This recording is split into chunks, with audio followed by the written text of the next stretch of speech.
Right. Can you hear me? Yeah. Yeah, I'm going to hold this microphone and pretend that I'm using it to speak. I wish I want to.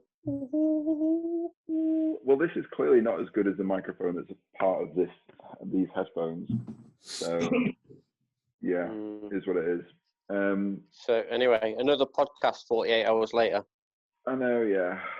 Right, let's officially This is what start quarantine does to you. Yeah. Hang on, one second. Oh, officially right, I've got topics up as well. Have we got someone trying to gain entry into this? No. Kick them out. It's too late. Oh, it's just ridiculous. Right, anyway. Okay, so welcome to the Low Origin Podcast. The quarantine cast. Yeah. Hi. Welcome. So we've got Dan. I'm going to point on the screen. It's going to be nowhere relevant. We've got Dan Joyce somewhere here. We've got Dannny Whyman, and we're joined today from France. We're joined today by silly button Billy Sutton from Ferrari. Our long-time friend. Yao. And he's here all the way from. Where are you at the moment? You're in Ireland? Yes, Cork City in Ireland.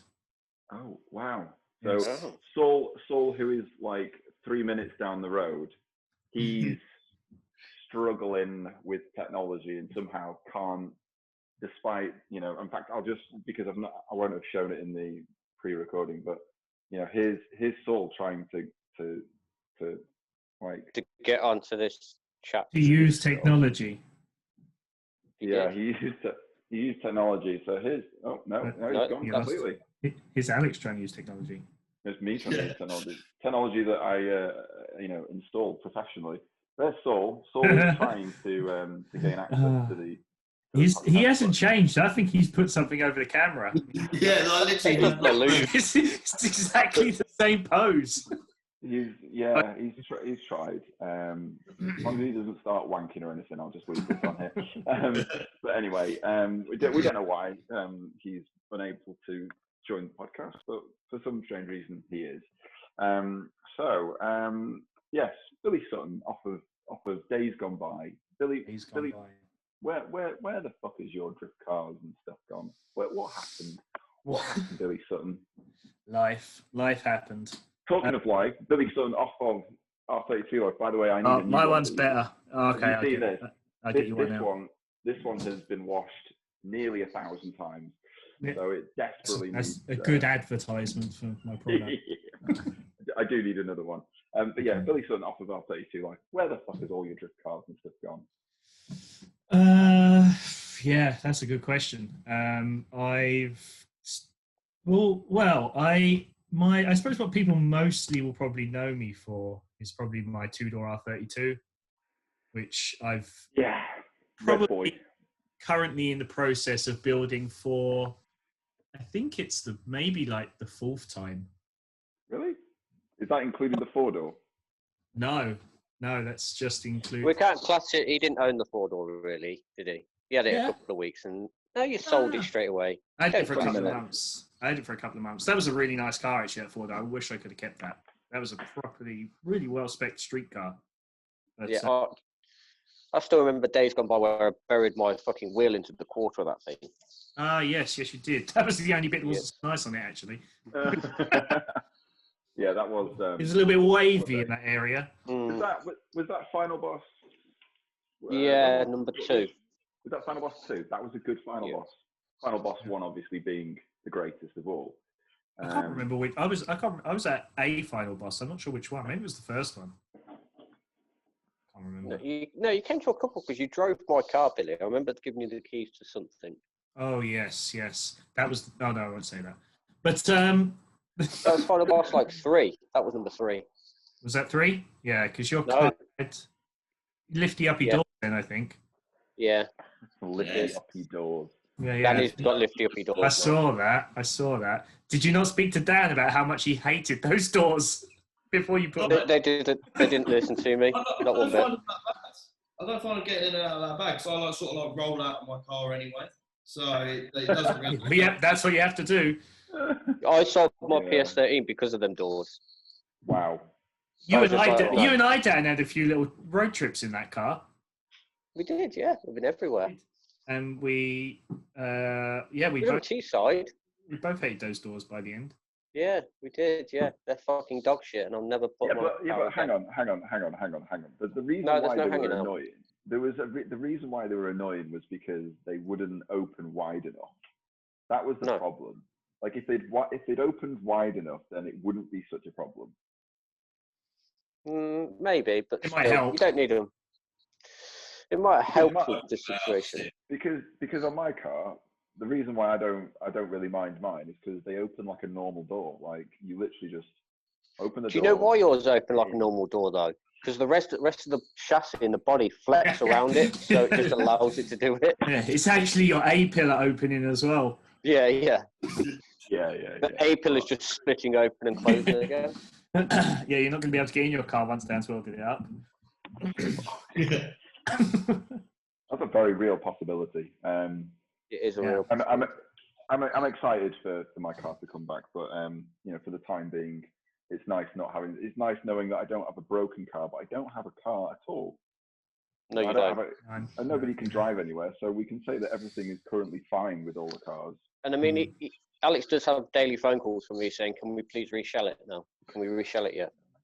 Daily, I watched that last podcast you did with Adam. I watched it yesterday, and I did notice you just slip in at one point, Alex, that you wouldn't have minded having an S13, and I thought you should probably just reshell that car into an S13 then. Yeah, but that was not out of the frying pan into the fire with rust. Let's be honest. No, Jamie's is mint. Good. Yeah. Once you've done once it hasn't spent too much time in the UK, you can probably get. Yeah, Jamie's is clean-ish. Well, clean enough. Yeah. Just buy an S15. Yeah, I mean, I got an S14 because I didn't want to have a rusty S13, and here I am with an extremely rusty S14. I don't know why I thought that would work. It was pretty naive of me, I'll be honest. Well, when you use seam sealer as underseal, it's going to have a bad time. Hey, I thought I was doing the right thing at that point. I genuinely did think I was doing the right thing. So I anyway, kind of feel a little bit bad about that. Here we are. We're going to repair it. It's going to be okay. Anyway, back to silly buttons, Billy Sutton. We got some things. We got some stuff to ask as you. Start at the top of this list. R32 life. Yeah. It's been going a while now. Yeah, it comes and goes. Comes and goes. Are you planning on like doing more R32 stuff? Yeah, definitely. I mean, I've kind of given it a kick up the arse of late because, like, I had merchandise and stuff before. It was no big thing really, but I kind of put all that on hold when the R32 went away for a bit because I just thought it was a bit unfair to be kind of. Oh, hello, Saule. Oh, there's Saule. No, it isn't. Where? It is. I'm sure it is. Oh my God, that was a pain in the fucking arse. Turn your phone on its side, you absolute heathen. Honestly. There he is. What a bag of fucking dicks that was. I've done nothing. Okay, boomer. Nothing different other than I deleted the app, hard reset my phone, and then just signed back in again. You're taking this dad thing really seriously. It's a fucking piss take. Oh my God. Hi, Billy. Hi, how are you? Saule, everybody, Billy. Yeah, Saule's here. He made it. I'm only half an hour late. You actually are half an hour. Bang on half an hour late. Unbelievable. Anyway, we were in the middle of talking to Billy about where he's at with R32 Life and what's happening there. So you kicked it up the arse, you're doing merch and stuff. What's happening? Yeah, because hopefully the plan is, to try and getting shipped to America. I can feel it now. The 32 is getting shipped. I wouldn't mind shipping it to America, to be honest. I've priced it up many times to shipping the 15. It's not that expensive. No, it's not. Well, the problem is your import tax. You have to pay it then you get it back because you have to import the vehicle. No, you don't. You don't. Well, what's the deal with that? Because I've heard that a million times over, and it's all about how you value it and how you insure it. No, you don't. Well, Sure, you put your car on a race car. as well. Oh. Don't you? You can claim you a might be race able to car do that. passport. Right. Okay. You couldn't, Saul, because No, I couldn't. No. I don't know why I was thinking of a funny, but you probably could. But Yeah, I probably could, but I wouldn't ever take my car because it wouldn't work. yeah, there is that. Brutal honesty there. Cheers. I mean, yeah. I'd like to. Okay. Okay. Okay. Okay. I love the way that the audio, like, the delays in the audio makes it so impossible to talk as part of like 5 people. It's just Billy's in potato land. Yeah, that's what it is. Our internet's a little bit more laid back. Laid back and in single figures. But yeah, okay, so you're doing stuff with that soon. Talk to me about Super D and your involvement, please. Yeah, Super D is obviously, some people already know, it's kind of drift events over in America. I kind of got involved. It was already a thing. Super D brand, if you like, was already a thing. I moved over to America. I lived there for a year in 2016, 2017. And was it that long ago? It wasn't that long ago. It was indeed. Yeah, I was over there full time. I know, mental. And all that time, and I'm still shit at driving. But carry on. Yeah, and I still haven't got a drift car. But it's so yeah, I was kind of good friends with some of the animal style guys anyway. Before I went out there, when I first went out there, I was living with them, and so obviously we were always just talking about drifting and things we could do, and there'd always been this kind of format for a drift competition I'd had floating around my head for a while, and I think we were just drinking a couple of beers with Julian one day, and I told him, I said, like, I've got this idea for a format for a drift competition. I don't think it's been done before. I think it would be really good. It would work,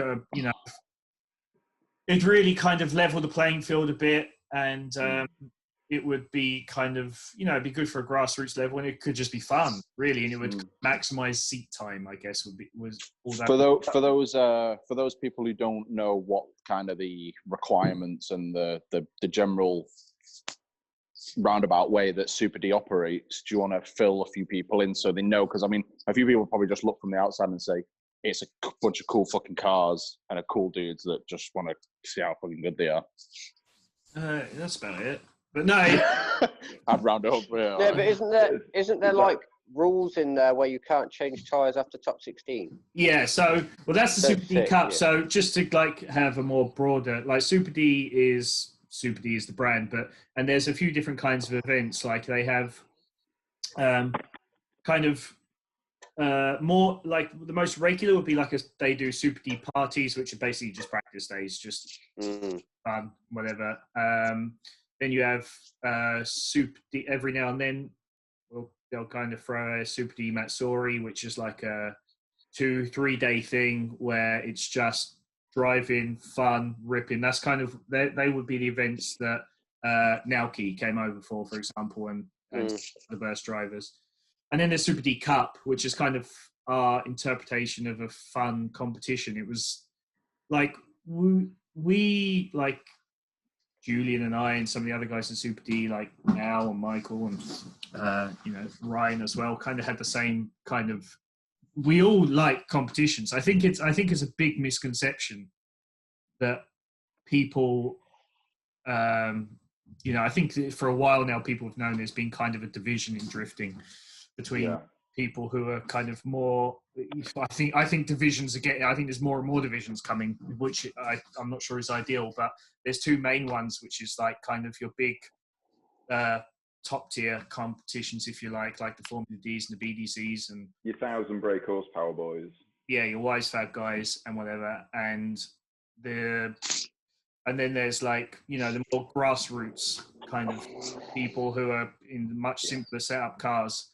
And I think it's kind of a misconception that the people, the grassroots guys, should we say, like aren't into comps.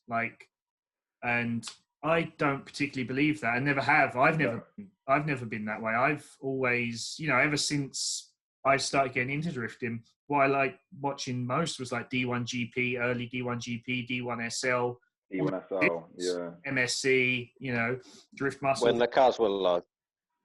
Yeah, they were then. Yeah, they were. Some of them were then. But just good, kind of well-balanced competition that was judged in such a way that, you could see 4AGE AE86 win a D1 GP competition, and it was awesome when they did. So anyway, with that kind of thinking, we made Super D Cup. It's a very simple rule book, but it seems to be working very well in that, we've put in a few controls, with steering setups you can have and things like that, and just generally kind of caring about the aesthetics of the car, shall we say, not wildly controlling what you have to have, but, just saying you need body panels, you need lights, to work, etc.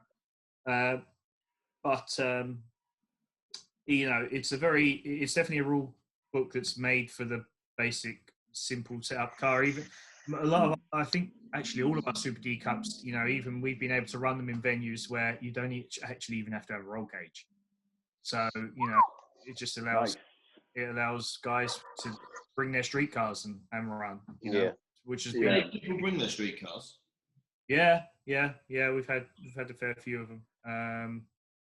And I think Dan was saying there, one of the biggest rules, I think, kind of our way of...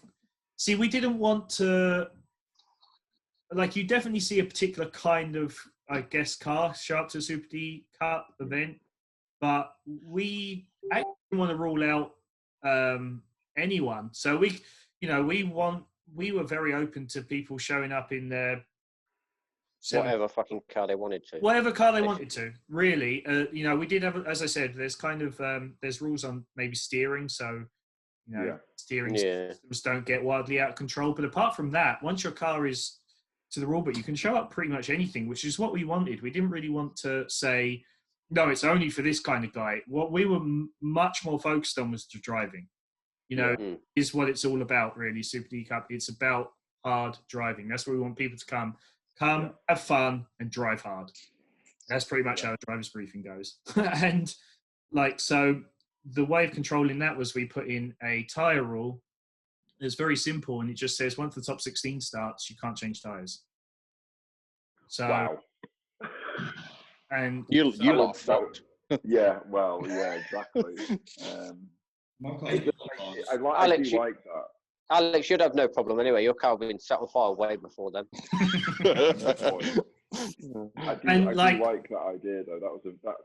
That was one of the first things I noticed about the rules for Super D Cup was, and I thought, wow, how would you do that? And then I remember back in 2013 when I used to use things like fucking sunnies, shit like that, we'd play with tire pressures, and you just obviously my car was like 320 odd brake horsepower back then, but I almost feel, and this is going to sound strange, but I almost feel like I could drive the car more pinned when it was power. I don't know why that.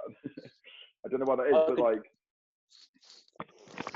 go on. It's weird. I can chuck a lower powered car a lot harder than I can ever chuck my 15. Yeah, mainly because it scares the shit out of me. It's a weird one, but like I said, the like a set of sunnies and a lower powered 14, and 2013 was a good year for me in competition driving. But like trying to do that now with like nearly 500 brake horsepower and using fucking. Well, Dannny's going to do it, and I'm fucking excited for it.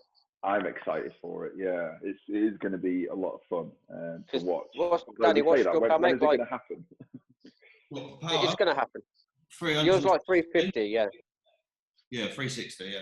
Yeah, 360. Get it right. It's 360. Which is all you need. If all you want to do is drive and throw down, it's all you need. Exactly. The thing is, both me and I'm going to crack 600. So I'm just going to throw that out there. Yeah, but I know your problem, Dan, is you can't stop working on your car, even if it's No. There's already a plan. There's already a plan that I'm going to put a stroker kit in it, but I'm going to use a 90mm stroker kit, so I can use a 90mm piston and make it a 2.4 litre. You see the problem with that is you, Dan, all over, and I know you, and I know why you want to do that. I'm similar to you as well. We have these conversations, you and I, sometimes where we just get way too cool. Like we talk to that level, whereas most people just go chucking an SR20 in. Yeah, I just want to do it to do it. But then it's just chuck one in. That's what I've done that 3 times last year. just chuck another one in. I'm sure there's one somewhere in the year.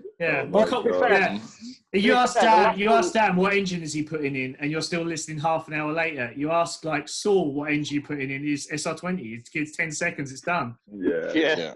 Well, I mean, I'm not being funny, but the next engine's going to be all right. Yeah. Oh, always. Everything's an hour. Every job is an hour.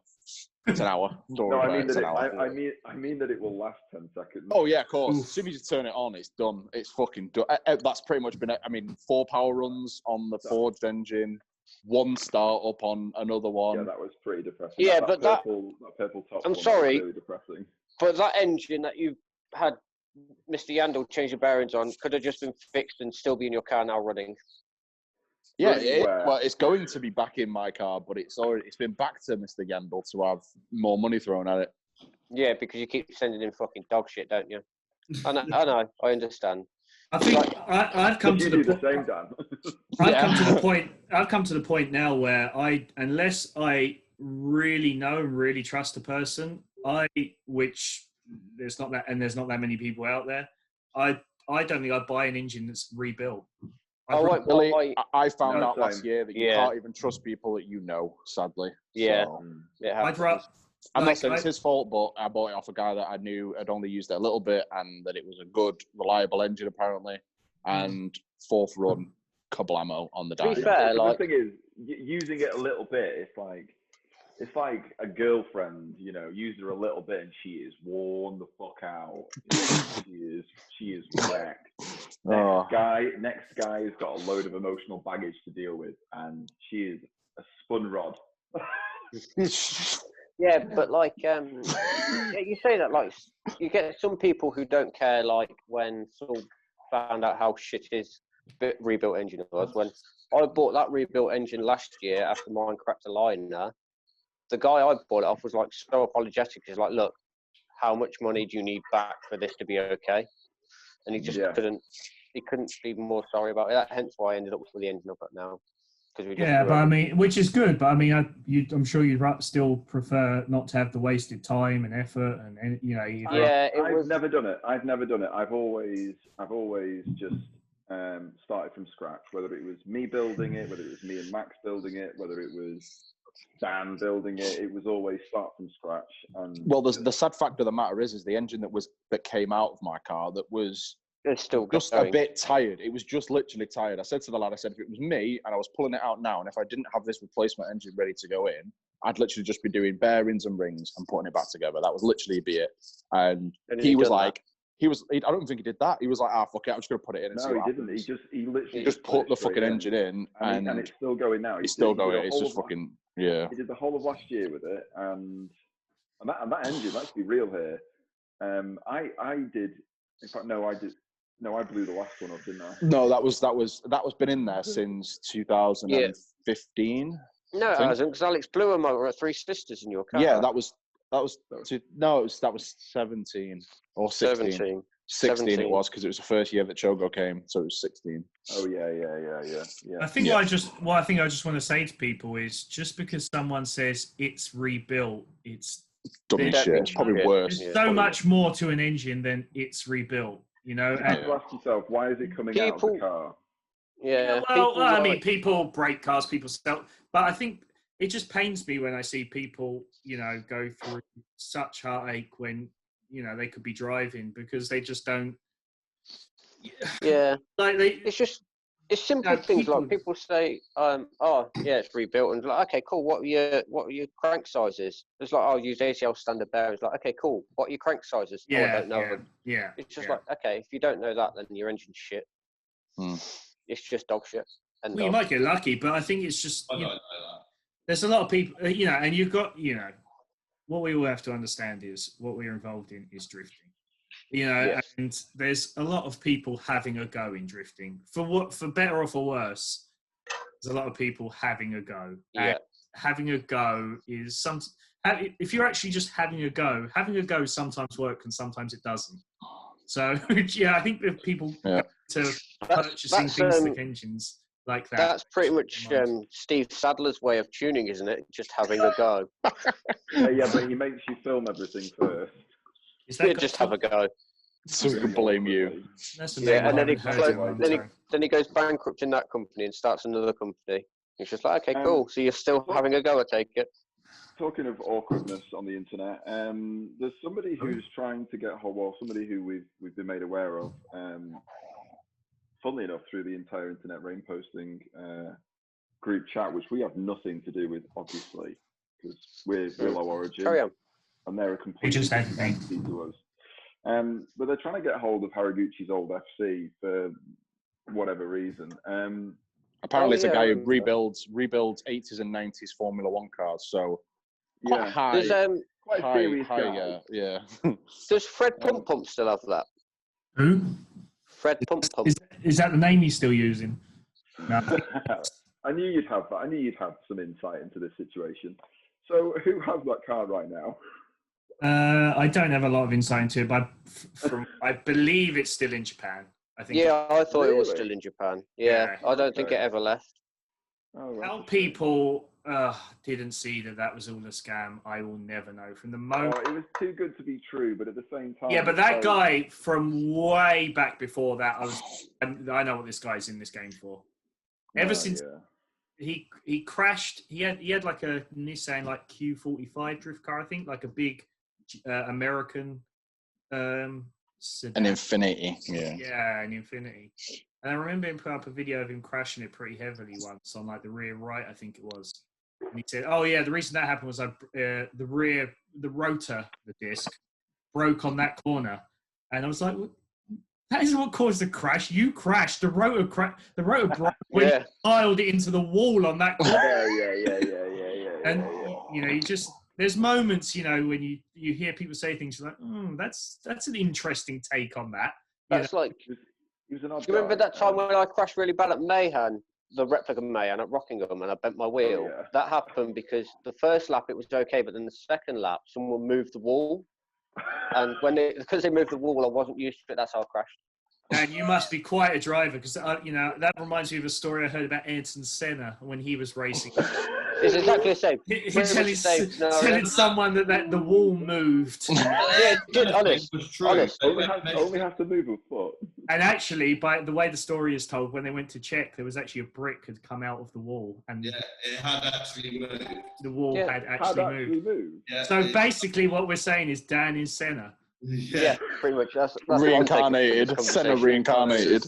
Oh my god! The thing is, the problem with that Mayhem setup, and we're probably going to get onto what I've written down here as UK tracks sucks fucking dick and have terrible attitudes, and that's not what I'm gonna, that's not what I mean. No, that's a good title, and I would go with. To be fair, the new Driftland owners have a brilliant attitude.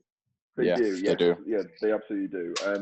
But I really enjoyed the old Mayhem replica that was set up by Sweeps at Rockingham. It was fantastic. He did absolute wonders for my interest in drifting, should we say? Yeah, and me. Time. To be fair, I really enjoyed it. It was frustrating at times, and even when you knew how you were supposed to drive the track, you would still struggle. And I liked that because it was so easy to get wrong.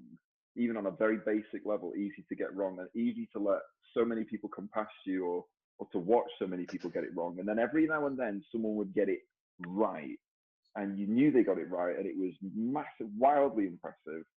And when you got it right, it was superb. Yeah. You just felt fantastic. But it was the final one we done where we had like Richard Grimrod and Martin Richards and stuff with us. That was fucking epic. That was a big poo day. But just so everybody knows we're not blowing smoke up our own asses, did anyone really get it right? No. Yeah. No chance. The layout, although it was. I'm not talking about the layout. I'm talking about the driving. it was inch perfect, but the layout didn't allow anybody to learn the correct technique properly. The problem, no. No, The but run was way too big. How long was that track open for? No, for me, not long enough. But for Not long me, enough, yeah. the it wasn't enough time to get it right.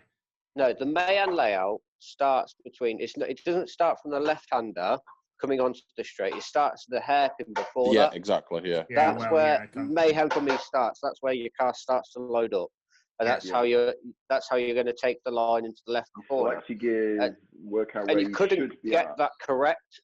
No. Well, you couldn't with a car at my height anyway.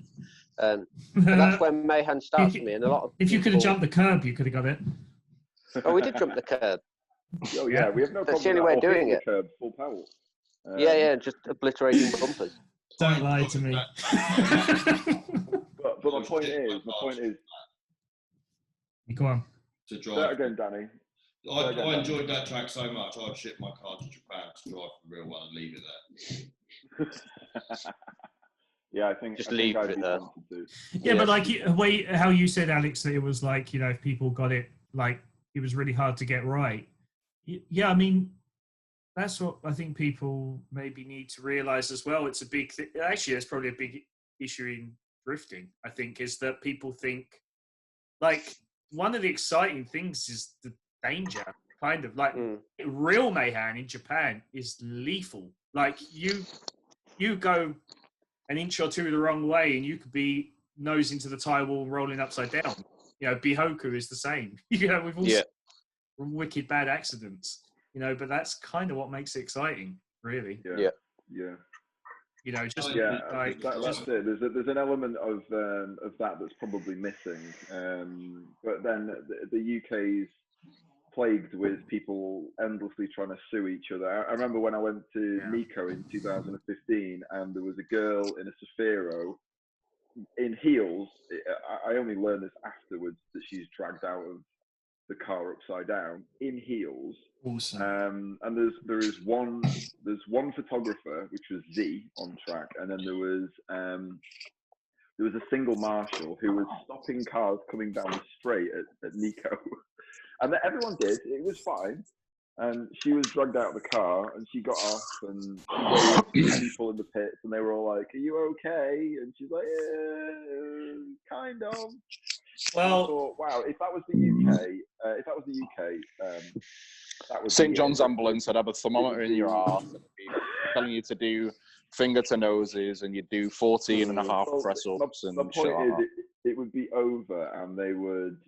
The person running that event would have been, you know, sued, and that's a shame, really. But I don't know. It's all about risk and who's responsible. I think it's attitudes is what it is. Yeah, attitudes are fucking worse.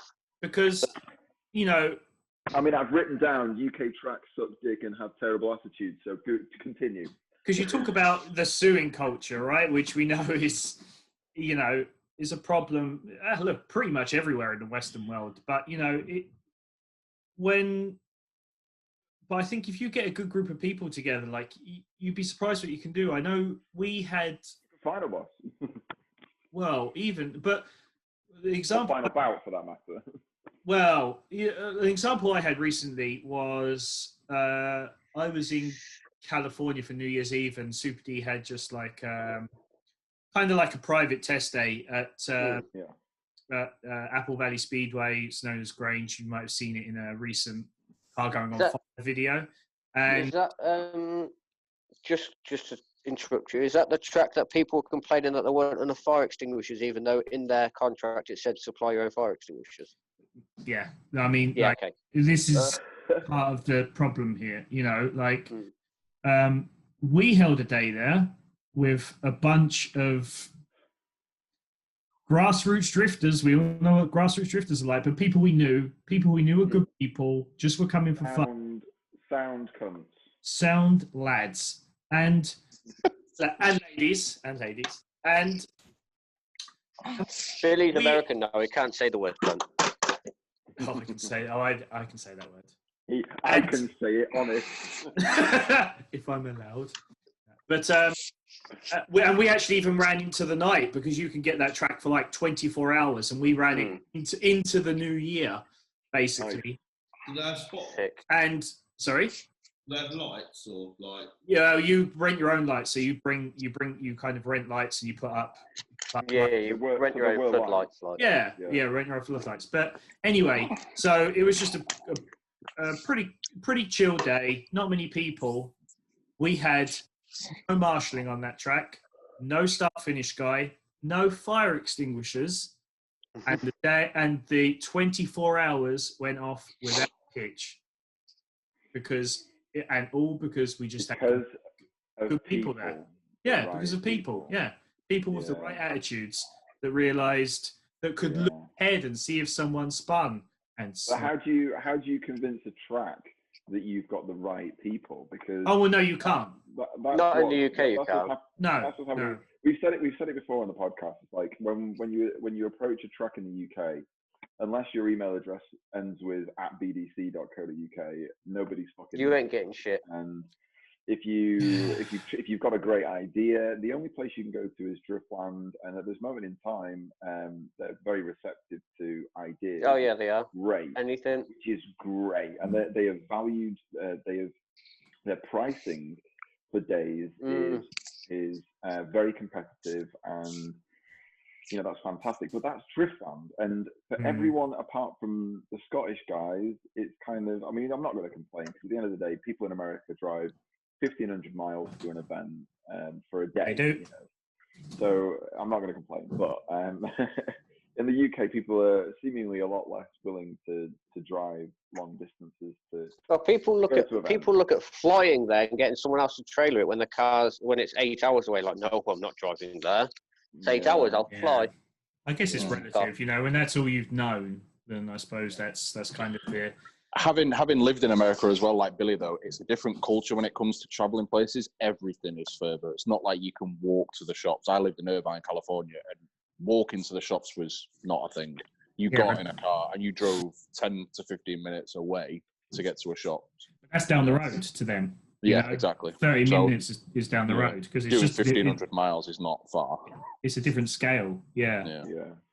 But that's why they've got big old V8s and big old armchair seats and cruise boys just aren't a fucking thing. It's pretty awesome. Yeah. I've got to tell you, one of the best towing experience I've had in my life was a Dodge Ram with a fully enclosed trailer behind it with an S13 in it. It was in a house. How solid it was. It was literally like, I reckon I could have done a slalom down the freeway and the thing would have just been, no problem. It was just so planted. But no, we are where we are with like what tracks want and stuff. But I think it's just, again, it's like, another example I had was at one of the Super D Matsuris a couple of years ago. A lot of people would come in the night before and camp there. Yeah. And we don't officially start the event until the next morning. So there'd be some people that haven't paid and stuff to get in. So what we need to do is literally, I had to walk through the entire venue with a loudspeaker and ask everyone who was already inside, which was good, probably 100 people or so, to go outside the track, queue back up, pay their entry, get a wristband, and then come back in. And you know what? Everyone did it. They all did it. Yeah. And I was actually it was the Super D Matsuri that Adam Rouse came over to do photography, and he was walking with me, and I said, loved his photos from that. It was fantastic. Yeah, they're awesome. I actually said to him, could you imagine trying to do this in the UK? And he was like, oh yeah, they tell you to fuck off. And it's true, it just goes to show, what attitude, where attitude, a good attitude can get you. Yeah, this is it. It's tough, and I don't know how. I'd love to say that there is a way to make it happen, and I'd love to say that there was a way of making Super D Cup happen. I mean, we have Drift Cup, okay? So we have Drift Cup in the UK, and as far as I'm aware, that was an invention by Alistair Graham when he worked back at Jap Speed back in 2014, 13. No, it's earlier than that, I think. We worked from earlier, but it was basically UK Icatan. I'm not going to shy away. What's from that? that, but it was UK Bowling Icatan, team. Bowling team. Pins. It was Yucatan, and we essentially said, wouldn't it be great if there was a D1SL style event that was more focused on street cars, with basic mods, sort of leveling the playing field. No one's going to turn up with 500, 600, 700 brake horsepower. It's Joyce. more about, sort of smile creeping across his face. It's more to do with people coming in and having fun. And I remember the first couple of years of it, it was fantastic. I remember. Yeah, I was at a couple. People like, Callum Fairclough came. I'm saying Callum Fairclough because he turned up in a BMW. It was a really well presented BMW, and he drove fantastically, and so did everyone else. It was a really nice cool event. I think the last one I went to was at Liddon Hill, and I think I was judging at that as well, actually. But it was great. And then something happened. I think, was it Cup Class got deleted? Yeah. Mainly because Cup Class got they deleted. wouldn't allow us. They wouldn't allow us to twin without cages. Yeah. Most tracks changed, didn't they? And then it turned into instead of doing licensing days for BDC, they would have that as a feeder series. So then shit got serious. Yeah, so people started building BDC cars to compete. Yeah, because they're like, if I'm going to get into BDC, I might as well build a BDC car anyway. Yeah. But I'm doing Drift Cup this year when it kicks off. But again, you see, like, the thing is, like, going back to Super D Cup, you say you'd like to do something like that. Our rules would allow a BDC car to enter. Yeah. And our scratches tires in 3 laps. Yeah, but then he's on the wires, and exactly. And he's screwed, you know. So, like, I think what's important people realise about Super D Cup, which they might not know from a distance, that, you know, because of the kind of people that do generally enter it, it's not about the look of your car; it's about the driving. Number one priority is the driving. Honestly, if you could turn up in a car, I don't know what you want to say, a 350Z or an E36 that's fucking an eyesore and sounds terrible and stuff like that. Right, I'll be back in a minute. All right. Got a shout. Dan, I said E36 and Dan left. He was like, fuck this. Done. No, mate. Gone. I'm taking my headphones out. I'm done. I'm gone. I'm absolutely. I'll be back. No, you won't, Dan. No, you won't. That's a shame because this speech was for him. No, but no. So, like, we completely have the thinking that you can turn up in complete eyesore, but if it meets the rules, and if you go out there and you throw down better than anyone else, you'll win. Yeah, exactly. That's good. It's good rules to have. Yeah, it's brilliant. I love it because at the end of the day, like, I love a good-looking drift car, 100%. I really, really do. But for me, drifting, I love a good-looking car, but just above that is when it comes to drifting. Drifting. Huh? The good-looking car. Yeah. Looks best. Yeah, but above all else, that look good, but it's battered from drifting. Like, not like battered, but scarred and well-used car. I think what Billy's politely saying is that he hates how low our cars are, and he knows how good we could drive if we just fucking raised them. No, you don't need to. You don't need to. Oh, Dan's back. I am back. I'm just sorting shit out. He has been listening. Yeah. You don't. I'm aware of when I remember when. No. Let's get to this. Let's get into this. So you've raised your car. So Dan, I am not having this conversation staring at your ceiling light. If you want to get into this, have some damn respect. Sort your shit out. Hold on, then. I've got to get back into where I was. I remember the first year that Julian Jacobs, fucking hell, I'm clearly getting a bit drunk here. The first year that Julian Jacobs raised his car, and don't get me wrong, his driving certainly improved, Now, No, but why? I mean, he'd already put his subframe up in the car. Yes. No, but he didn't raise the 14. He didn't raise the 14. No, he raised He the didn't. 30. I spoke to him about suspension setup, and he said the 14 still had the same amount of travel as the PS does. It's Yeah, just that's what how I mean. the car reacts. Exactly. No. But the main he's right, difference you got to look at is everyone that's running them cars aren't running massive wheels on the front anymore. They're running a 17x9 and they're running a stagger setup. Yeah, and they use big spacers, offset, so you get jack effect. So it jacks the rear. So it jacks the front, so the rear lowers down. Yeah, Sorry, so it puts transfer more weight to the rear. Yeah, but you can, as long as you move material or metal out the way, so you get that clearance, then the thing is, there's no reason. Yeah, but you don't get. Well, I don't think you'll ever get the same travel on your car, Dan. There's no way. You don't get the same travel. Your tyres would have to come out through the bonnet. Well, no, I've still got. Well, hey, yeah, Dan, I get it. But show him my front upper chassis rail. But it's not. But it's not just that. It's not just about like that. Is one of the elements like that. If when the car is sitting there stationary, and you can say, okay, right, the reason you've done this is you have suspension travel, you know, and which definitely does make them be able to. The travel is, you know, it gets more traction to the chassis. It allows you to load the car up in different ways. But it's not just. It's not just that, Dan. But if you set your bump travel and your preloads correctly, then there's no reason why it won't. The point of how the arms move come into it as well. So when the car is sitting lower down, like the arms pivot at different angles. No, but then you've got. Yeah, but you know what it's actually all about? Fun. Yeah. Billy got it. Yeah, I was going to say, I ain't got a fucking clue what you cunts on about. I'm just looking at the wheels and the arches and shit. And at the end of the day, right, if you're... I'm just trying to argue the fact that my car is better than everyone else's. It will still be okay.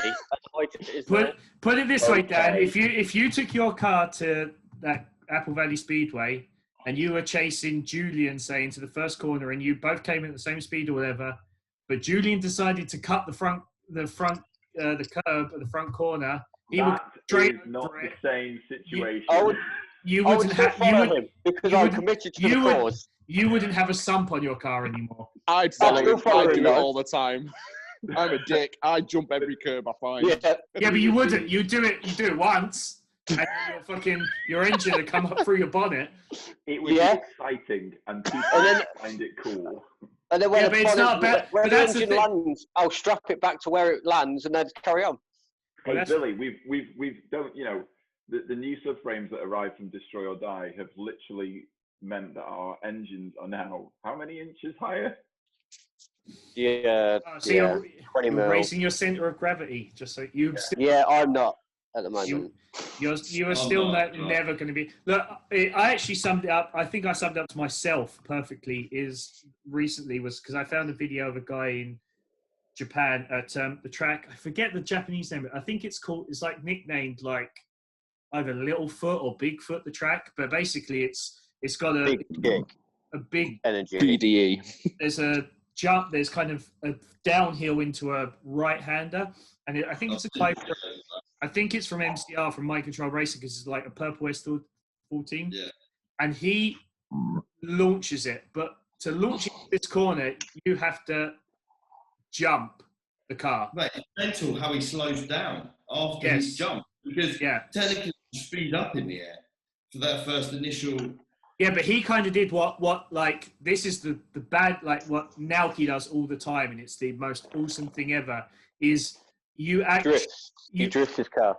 Well, that's awesome. But he pins the accelerator to slow the car down because he's at such an angle that he flat and it starts trying to push forward, and it actually slows the car. It's so. No, but it does. It does do that. But it's getting over that mentality of like when you're thinking you're going too fast, people automatically try and hit the brakes or accelerate or the handbrake or whatever. Like you shit yourself. But if you just pin it, you're like, okay, now I'm out of trouble. It's okay. Do you remember? Sorry, I'm not so long charging ago, up. I've got cold as fuck. We were watching. I can't remember what we were watching. We were watching something, and we watched. It was by Haku, and I think it was. Probably Noki, and he was doing Naoki, and he was watching.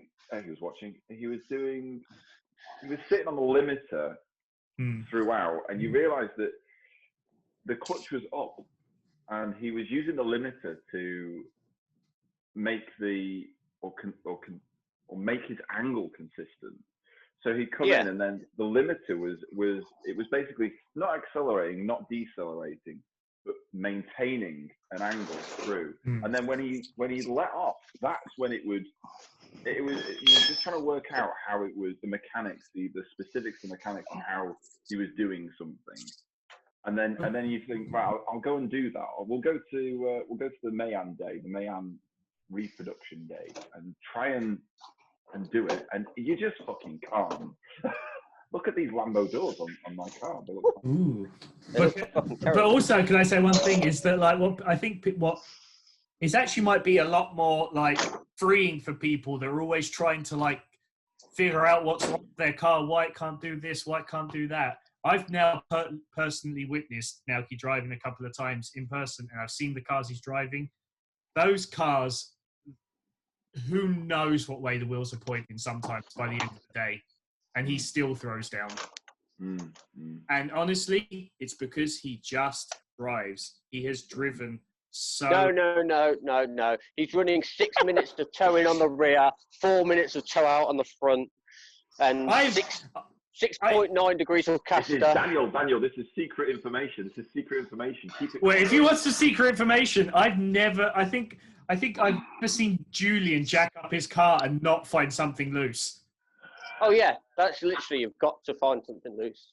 Yeah, that's the rule.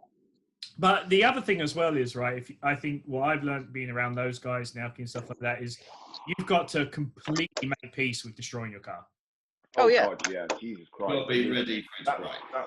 Yeah, exactly. There's so many people who go into this and just unprepared with, they'll do some little bit of damage and then they'll park up and then I'm fucking done. My chassis legs are like in different postcodes now, but it's okay. The car does look quite good though. Where are you, Dan? Where are you inside your car? What are you doing? It's like late at night. You're not going to start the thing, are you? Why not? Well, because your neighbour. Look, Dan. You know, why are we on the screen? I'm speaking the truth, but you don't have to drown me out with your SR20. Can you even hear that? Listen to that. Everyone listen to that. That is a car running. My fucking ears. It's over well. It's 9:15, Dan. I'm sure your neighbours absolutely don't want to fucking hear this. So what you're telling me is not to turn anti-lag on? Do that and then do a burnout. I mean, it is fake anti-lag anyway, so it doesn't really do it. Oh, is it Ford Fiesta Pop Bang map? Yes. Right. Don't do it. Don't. Do it. Do it. That's too cold. It's way too cold. Hey, look, there's the old Yucatan yellow that everyone painted the car awkwardly in 2015. Hey, I think that was my suggestion, by the way. It was, yeah. I mean, Billy, we all wanted green, and then Billy was like, "No, you should do it yellow. Everyone will do yellow." We only did yellow. That was it. It's good colour choice, though. I still think that. The good yellow colour. It's hilarious. Yeah, because originally I wanted to paint everything red, but obviously Animal Style had red, so you know. I get it. They did have red indeed. But so, Dannny, when are you raising your car? I've been watching your likes and shares on Facebook. I know what you really want to do. He doesn't have. Oh, who? Dannny? Yeah. Dannny don't need to raise his car. Dannny secretly raises his car every He doesn't weekend. need to. That thing's weirdly fast. Well, between every event, he goes up 1 mil and hopes you don't know. Don't think we haven't noticed, Daniel.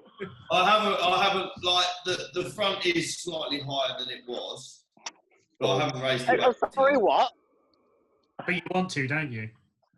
The front is about 3 to 5 mil higher because my coilover, since changing to the destroyer die knuckles, they don't have as much drop.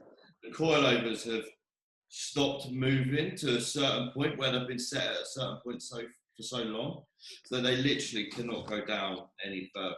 But you can't really notice it. All I'm hearing is fucking excuses here. And look at the jacking effect. I'll show you the jacking effect that my car has with the new Destroyer die knuckles on it. This is the thing. I had this when I went from the when I tried it. So there it is normal. Oh yeah. Is that on Geomasters? No, this is on the Destroyer die knuckles.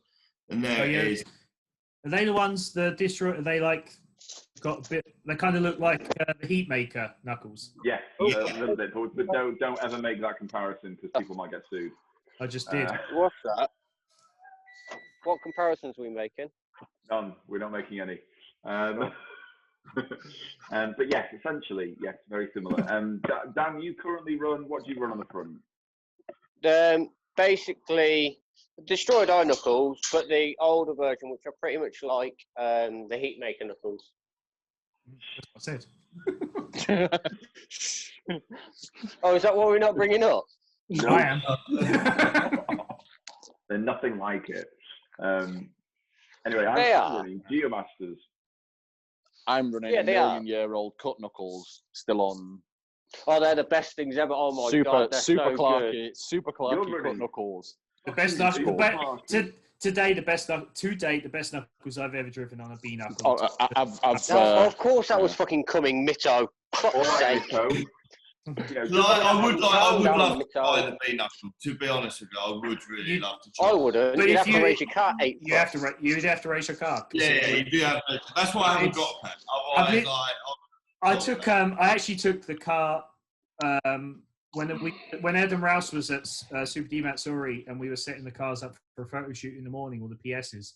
And when we were bringing them back in, Naoki's car for that event, he wasn't there yet. When I was bringing it back into the pits, I was driving it, and I just kind of chucked into a few corners, and I have never felt a drift car feel so good. It was it was like it was willing you to just do whatever you want with me. Just do whatever you want. Let's just bring this up then. So you got the B knuckle there, everyone's raving and ranting. They're ranting and raving about this B knuckle, yeah, which is fair enough. It's to me, it's just a cut knuckle. I guess it does fucking well. Everyone does well on it. But so you have to raise your car. Let's, for example, say 50 mil. You need to raise your car 50 mil for this to use this B knuckle to put the arms back in where they need to be. But then you've got the Heatmaker knuckle that Julian makes. Jesus Christ! It's a talking wall ceiling light. Yeah, I can't be asked to pick my phone up. Pick your phone up. Charging up. It's a podcast. This is going to look good on YouTube. I don't care. You can look at the fucking. Look at this piece of shit. Look at it. There you go. BDC. Whoop de fucking do. Well, bloody dreadful can't. Yeah. Yeah. Anyway, the Heatmaker knuckle allows you to. It puts a drop into it, don't it? It moves where your lower arm and your tie rod pick up. The only difference I see is maybe a bump steer in that particular knuckle over a B knuckle. And the Ackerman is slightly different as well. It's the way that I think I had a lengthy conversation with Julian about it because I wanted to know the difference and thing, and he said it's what style of driving you want to do. I want to do the style of driving that keeps my head from fucking exploding. Yeah, I just want to SR20 in then. You are? I'm building an SR24, Billy. I'm doing it. You should just put 2J in it, mate. You're in that kind of territory. That's what Alex is doing. Alex is putting a 2J in when his SR goes bang. No. That's what he said. A 1J, a non-turbo VVTi 1J. The next fucking engine, like if this thing goes pop, which I'm pretty confident. He's putting an IS 200 motor in it. I trust Dave, and I trust the fact that Dave will have it mapped by someone who he trusts, which is probably someone who I'm not a mad fan of.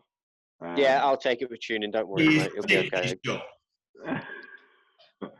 But if it does go pop, I'll blame the tuner. I drove a JZX 90 Mark II at Nikko in Japan, and I fucking loved the thing. It was so nice to drive, and it was probably about 350, 400 brake horsepower. It was the low down torque and how smooth everything felt, and I just maybe sounds like you need a V8, mate. I was gonna say fucking V8 next. I've driven a V8. No. I've driven good old Clive Littlechild's V8 at S14, and I really didn't like that. It felt very. Yeah, it was a BMW V8 though, wasn't it? Yeah, they don't count. Yeah, it was actually. But it just I'm not going to say it felt like cheating, but it didn't matter what gear I was in. It like nothing mattered. I could be in first or sixth, and everything just felt exactly. To be fair, Alex, you don't need a big engine. You don't need anything. You like. It doesn't matter what engine's in it. It just needs to not set on fire. That would be good. That's it. That's all I care about. I'd like whatever happens for the thing that I have to not set on fire. Because I tell you now, I am so fucking done with shit setting on fire. I am. Bear in mind, I've had probably getting on for about 200 fire extinguishers in my garage over the past 10 years from doing extinguishers. I am running out of extinguishers. I've got like maybe if you put all the bolts in your rocker cover, the rocker cover wouldn't leak oil. I'm just gonna. Yeah, there's usually a reason for a fire. But bear in mind that only happened because why did that happen? Some of them had snapped. Incompetence. Yeah, you're right. Fair enough. There you go. That's it. Full stop. What had I done? A drift car can drift and not go on fire. I think that's. I mean, mine was very close. The last head that we used, and I had one fire ever. It was. Do you remember Northie's fire at Final Boss? STL. It wasn't that. That was upset. That was generally upsetting. That was STL. That was like a silence fell over the whole track where we just like. Yeah, and the worst part about that is that car ended up in Scotland. He was drifting that car in Scotland because of a rocker arm. Yeah, that's right. Because he was going to bring. If you boil it down, because he originally was coming in this PS and he thought he blew the PS up, took the PS home and picked that up, and it was just a broken rocker. Yeah, it was just like a shitstorm. But at the end of the day, I think he's getting them all fixed, and he's going to have a nice little. He's fixed most of it. I've seen a lot of white happening on the inside. Lots of white, yeah. That's his 86, yeah. That's the 86. Yeah, 86, I think. Right. Which is going to be straight up for sale for big old monies, which I'll do exactly the same. Shout out to Northie as well. Northie's helping me with all of my wiring because I can't clue what I'm doing. Northie's a legend. Wiring. Yeah, I literally just said, Northie, I've got a problem. What's this plug? And he goes, it's blah, blah, blah, blah, blah. One picture. That's it. Just like colour of the wires, one picture, done. The knowledge in that man's head. I wish that he was like if he started like drift wiring or whatever the fuck it would be called, it'd be like drift wire. Drift wire. Like I'd happily refer every single person that goes, I'm having an electrical problem with my XYZ drift car. Just fucking bring him, give him money because it's just done. Like when I put the SR20 in my R32, I just sent him the SR20 loom, the R32 loom. He sent me back this loom, which was the perfect length. I just plugged it in, connected everything up, turned the key, and it started, and it was perfect forevermore. Are you going SR20 again in your R32? Yeah, I actually bought one. Yeah? Yeah. Straight cam or VVT? VVT this time, Dan.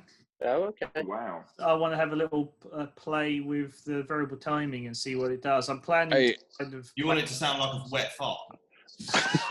It is what it is, you know? Are you going to go CD box again, or...? No, I've bought an RB25 box. Okay. Oh, why? Why waste your time? I don't know, but guys, I'm going to have to bounce anyway. I'm sorry. I had an RB25 box. All right, Daniel. Bye, Dan. Bye, Dan's wall. Bye, Dan. See you later, Dan. Bye-bye. Bye, Dan. Yeah, it lasted 8 months. 8 months? Yeah. I'm just going off. Yeah. Somehow I'm still in this. I'm still here. You have to. We're so professional. I'm still. How do I get out of the meeting? I feel like that's your responsibility. Dan, hard reset the phone. I can't get in. I can't get in. Dan can't get out. Delete the app. No, I really can't get out. Put in a bucket How of do I get water. out? Let me see if I can kick you out. I don't want to. Oh, look! The files are in the computer. Remove. There we go. It's happening. Bye. Oh, bye. Oh, there we go. Bye. I feel like people is a lot more aesthetically pleasing anyway. Yeah, it is. Yeah, fits perfect. Beautiful. What were we talking about? Oh, I bought an SR20 and I'll be $25. Yeah, I don't like. I'll be 25. It's got all the thing is, right? Hang on. I remember when Julian went from a Z33 box back to a Z32 box, and I can appreciate and understand why, because Z32 ratios are very, very similar. I had a Z32 box, which is pretty much the same as an RB25 box for. There is only one difference. Pillar balls in a different place. That's it. Well, yeah. Well, yeah, but the back section is back's very different. Yeah. Yeah, literally to make the internal between the two. The internals are the same. Internal section. But the thing, I don't know about the US. In the UK, diffs are, especially 4.3s, 4.6s, or even 3.9s, are getting few and far between. Standard S14 diffs are becoming very. Yeah, I can get a 4.6 chrome wheel pinion in the US for like $250. Yeah, exactly. Whereas in the UK, it's like, I think the cheapest I found was like 600 quid. Yeah, postage ain't that much. No. Well, yeah, exactly. But the thing is, a Z33 box sort of negates the requirement for in some cases something as extreme as 4.6, and then like I found at Teesside, I was like third and fourth, and I suddenly realised that I'd never done Teesside before with a third and fourth option, and I'd always done like first, second, third, and it's going from second to third that I found was a struggle, because you'd occasionally get fifth, and then you'd like struggle. But yeah, especially in an RB25 box or it's fucking sausage in the hallway trying to get in. Yeah, and it sort of pivoted in a real, well, with mine it was a Z32 box, but it would pivot in a really peculiar way. You'd be like this, and then back, and then forward, and then back, and then it would do this and like that. It was really that's weird, just wear in the shifter, isn't it? No, it's because the H-beam in the Z32 box had to be so short so that it would fit. This is a Masworth. That's yeah. So the H-beam had to be so short that it created this weird, like first and second were like first, second, third, fourth, fifth, sixth. Now you had to use a short shifter, and that took most of that out. But with the Z33 box, it was just like first, second, third, and then that third and fourth are so good. Like I think it's all how you set it up, though. I've driven some Z33 boxes, and they feel terrible with however people have set the shifter up, I suppose. So it's like anything. I mean, like an RB25 box as well. It's all. Yeah, I think you could do it well, but it's just it's one of those things. But no, Z33 box 4.1, third and fourth everywhere. It's fucking mint. Dan Chapman told me that no more than 400 horse, you're fucking laughing and everything. That's basically what I'm doing is like I'm looking at what like Julian has, what the C's Garage guys have, what Naoki and a lot of the Japanese guys running. Are you running S40 suspension on your 32? Not at first. I'm gonna keep the R32 stuff on the front. See if I can make it work. Yeah, because it's different chassis. But there's a lot of. And then it's not going to work, and you're going to put S14 on. Yeah, There's a lot of really good stuff, steering stuff for R bodies these days. Well, Julian does like a B knuckle for like R chassis now. So, oh really? Does it? Oh, that's pretty cool. So I'm going to try that, but it's a bit weird with the upper arm. Like the R32 is definitely designed for more rip driving, probably the GTR in mind. So not the same. No, I mean, and it's hard to, Yeah. That's it. That's like movement. Air chassis, S bodies, they just do work, don't they? So if I can't ask the R chassis stuff to work, I'll just put like S13 or S14 stuff in it or something.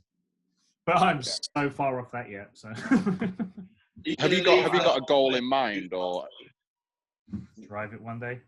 Yeah, just that's it. Yeah, it's, at some point. Yeah, Sound like me. Well, the problem is my work now, which is all come to a halt now. But it's all, takes me all over the place, and it's weekends, and it's But are you back in Ireland now? Yeah. Yeah. But it's kind of where I'm based. Nice. You should come and settle our cars up. We can't pay you the same money as Scuderia Ferrari race teams. We can't pay you, yeah. We can't pay you. Full stop. Don't imply that we can pay him an amount of money. No, I've been. Yeah, this is. It was. I've been meaning to make a trip back to Manny. Need to go back to that whiskey bar we went to. Yes, Whiskey Jar. That was fucking sick. That was a cool. That was a cool little place, actually. I mean, obviously it's closed right now, like the rest of the world. Well, everywhere's closed at the moment. Yeah. It's kind of. Yeah, it's actually that's quite annoying because I can't go and work on the R32 because that would be illegal right now. Well, I drove past two coppers and they were both staring at me as I was like pulling into the unit, and I was like, what's going to be my excuse tonight for to say why I'm at the unit? And they go, it's not really essential travel. I mean, thankfully, I could probably just go, we've been broken into a few times. I'm checking the fucking thing. So, exactly that. That's all exactly that. If you're at the unit and you're working on your own at the unit. I'm just making sure nobody's stolen this subframe. Just making sure it's definitely in there. Yeah, I'm just locking it up. Jesus Christ. It's, there is a moral element to it, isn't there, as well? I mean, there's no one here. I mean, yeah. I'm still distant. I'll just tell them I've been living here. Josh has been there all day. Yeah, I'm totally fine. I'm gonna lick every bolt. Drop him in it. I'm gonna lick. Piers Morgan will be tweeting about Josh in the morning. His engine's sat here. I'm gonna lick everything I can find. That is lovely. Show us that clutch again. Is that XCD Stage 1? 3-plug paddle clutch. Best it clutch. Is. Yes. Best clutch. Yeah, 3-plug. Look at that. I used to get through one of those every 3 months. Really? I had one in. I bought one for like €150 second hand. Was it off Joe Anchor's? Because if it was off Joe Anchor's, it would have been one of the ones that I got through. No, it wasn't. And I used it forever. It never slipped. It was A1. They're a great clutch. See, I've had go on, like 380 or something. Yeah, it's quite high. That's pretty good.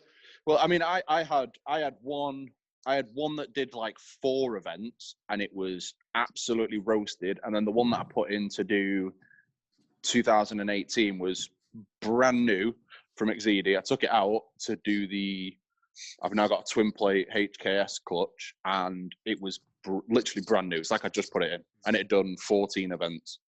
It was just, I think it's just, one had done 4 events, one had done 14, and it was literally brand new. The other one was fucked. It might have been something that I'd done, but I wasn't 100% sure. It was still gripping up and was still sweet. It was just absolutely fucked.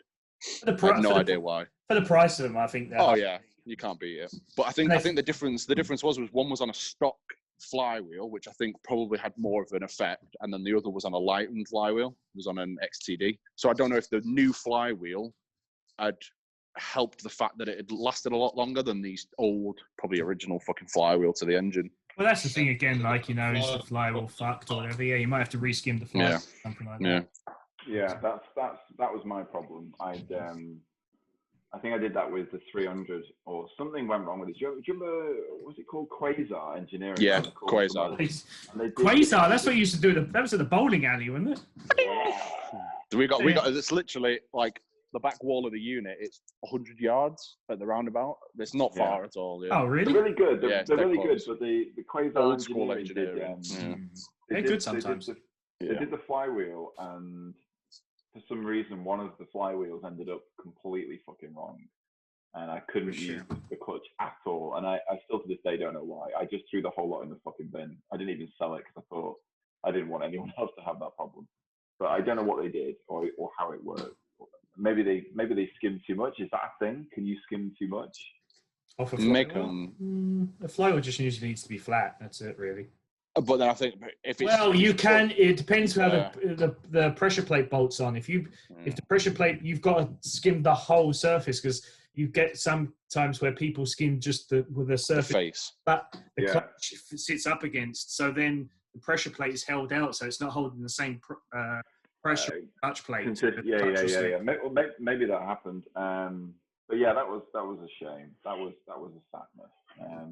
But okay, let's just on this. Oh, you're drinking wine. Beautiful. You were on not Desperados, Corona before, and now you're on wine. That's so brave of you. Thank you. Thank you. Can I just pee really quick and come back? No. Yeah, shoot, go for it. I'll be back. As well. Keep talking. Me and Saule just chat. Hey Saule, how you doing? I'm okay. I was gonna say I'll go and pee, but I'm all right. No, I'm joking. No, I'm good. I mean, it'd be just me on my own, and also I need a pee. Should we all just go and do a wee? Should we go into? You could just cut this out. Let's go for a wee. I absolutely won't. Just leave it in. Fuck you all. Watch this for a minute. Can't get up.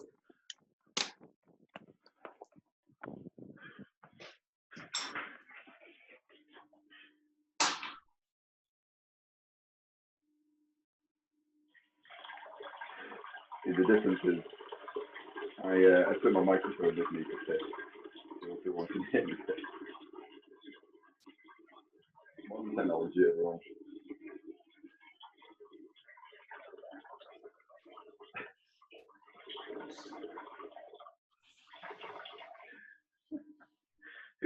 Whoever comes back now is just going to be greeted with absolutely empty chair.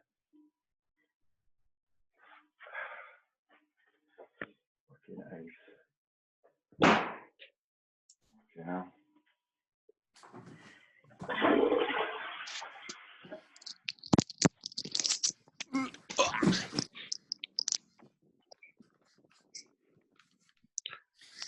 Greetings, cocksuckers. Everyone decided to go for a piss because it was just me and Alex. Perfect timing. I would have been back quicker, but you got to wash your hands for 20 seconds these days. Oh, I don't fucking wash my hands. I'm in the unit. There's a lot worse. There's a lot worse things in here that can kill. Oh, you should definitely lick that engine. I didn't wash my hands because I'm a scumbag.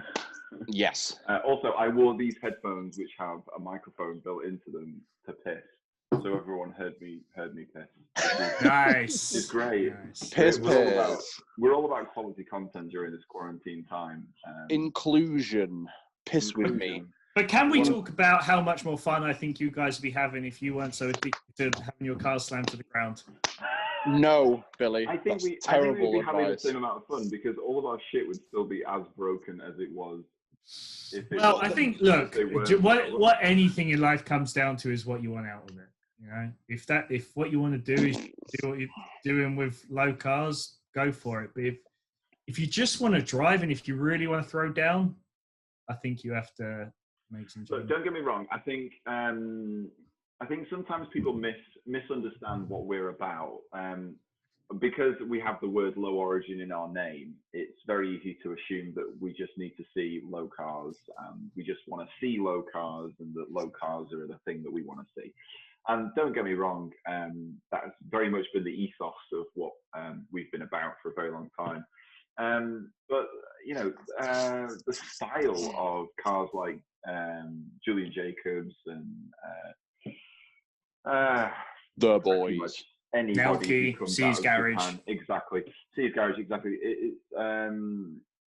It's not necessarily about the ride height, because it seems almost like a go-to thing, like the ride height, the thing that you that's important. It's does the overall aesthetic of the car look fantastic? And in most cases, where, don't get me wrong, you know, Julian's car is significantly higher than ours. especially on the front, especially. Oh, 100%, yeah. Well, you don't. I don't hate that. I don't hate that or have any problem with that. I think that's fantastic because the overall aesthetic of the car and the driving, especially, is more than makes up for it. But the problem I have is when you go to a UK event, you see 1,000 E36s or a billion. Actually, you don't see a billion. You see 3 S-bodies, and they'll all look absolutely fucking awful, and they'll all be driven horrendously. And you just think, I don't want to see this shit. I don't want to look at it. I don't care about it. And then on the flip side of that, you'll see like a BDC event, and you'll see XYZ European driver coming over with 1,000 brake horsepower M50 in a E30 or E36 or E46, and they'll be pumping out loads of smoke, and I just switched the fuck off. I don't fucking care, and I don't know why, because their driving isn't necessarily any worse. It's just that it's just come across as this. I don't care. The aesthetics of what they're doing. That's just me. My well, let me ask you. Let me ask you a pretty straightforward question. And if say Julian threw the keys to his car and you drove it and you chucked it around and you went, "Oh fuck me, this is it. This is actually it feels better. I'm having more fun. This is." I did that with Dan's car last year, though. That was the thing. So I know how that feels, which is why Dan currently has my car at this moment in time. No, yeah, but Dan's car isn't like Julie. Like if you. No, I know.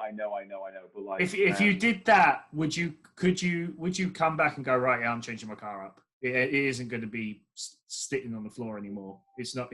I'm setting it up like this because it demands. The problem with that is it demands absolute. The thing is, and this is going to sound terrible. It demands the most aggressive driving from.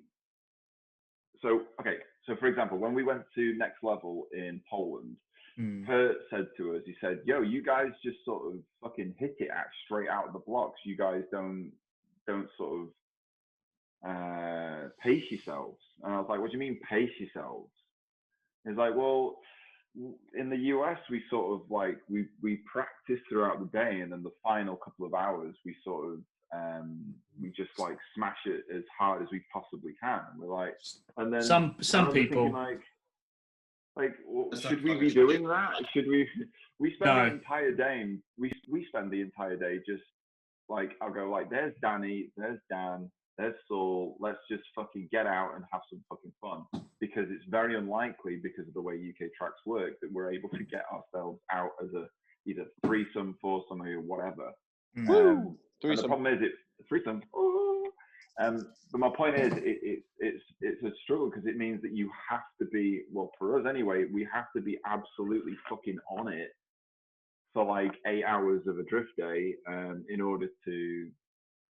And that sounds stupid because you should be anyway, and we are. Yeah, well, I can tell you, like the Animal Style guys, for example, it's out the gate. In fact, and that was even further confirmed. That was confirmed even further when Nelke came over and said, "Yeah." He said, "At Mayhan, if you don't go 100% on your first lap out, you're a pussy." Basically. So, but well, maybe that's just hurt then. well, I think, look, different people do different things, but like what you're saying there is that you want to just go full pelt with all the lads as much as possible. Yeah. I think you would do that a lot easier if you had cars that were set up in different ways. I do. We probably would.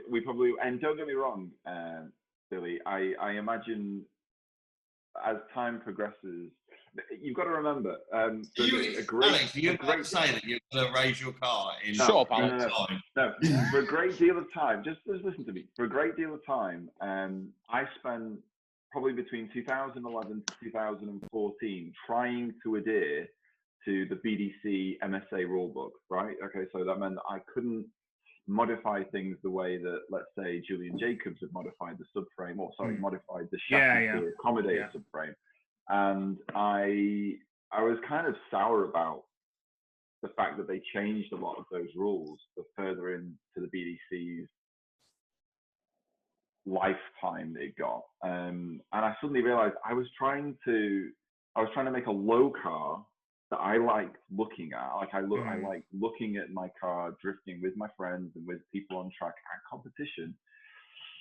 But I was trying to do that as part of an MSA or BDC rulebook, and it basically just set me so far back. There's the subtle nuances to the suspension setup on the back of my car, just things that I never thought of doing initially, that I really peculiar things, just to make it work and run and grip the way a low car shouldn't do. And like back in 2013, when their rules were very, very stringent on chassis modifications, I was doing things like notching sections of the chassis that were maybe like a certain percentage outside of their governed lines, that you just think like, what the fuck am I doing? Why the fuck am I trying to adhere to this shit? What I really want to do is get a load of guys together and just fucking have some fun. And I think that was probably the same thought process that Julian went through when the FD shit happened. It's just that it's taken a lot longer for us to get there. And maybe, don't get me wrong, it's not like the way the look of our cars is certainly something that like wouldn't be out of place, like, you know, here.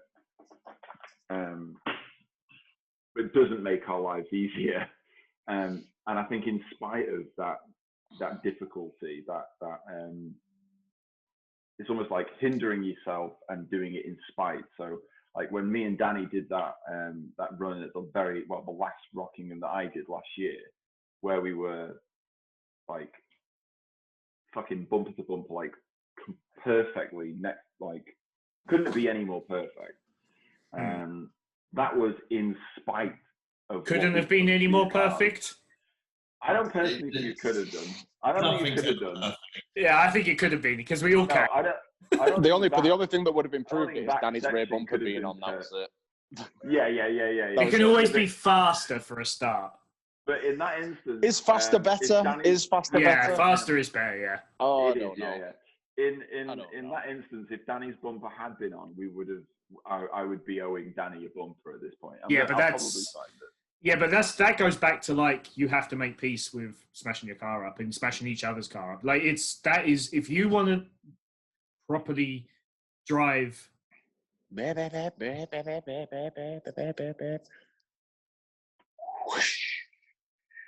It's cool. Could be fun. I'm only on budget. But that's not me being a bit like that. Like exactly. You can. Look. Fucking Naoki still puts it backwards into the wall. So like everyone, he can fucking, and I think he's the pinnacle personally. So you can always absolutely. You can. That's why I always reference him, because it's like when you're talking about racing, like say normal racing, you look at Formula One. That's the pinnacle.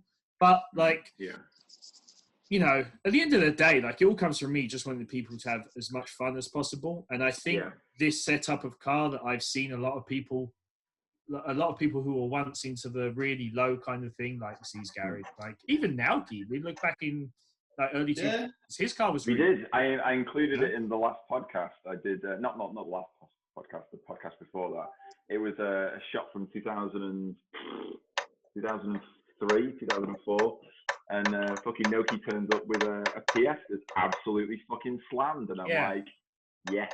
Yeah, but that was a long time ago. You know, I think that we Low Origin as a entity does not conform really to Japanese or American styles anymore. I think it harkens itself more to Australian styling, because it's not.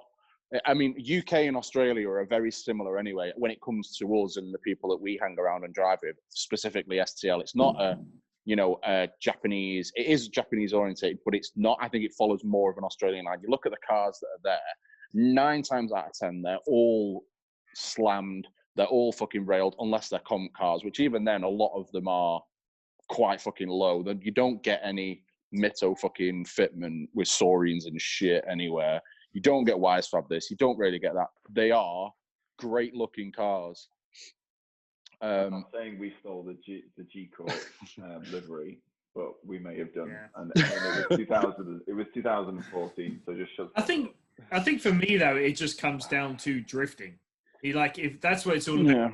Drifting is like, I love good looking cars. I love cars. But at the end of the day, the number one priority has always been the driving.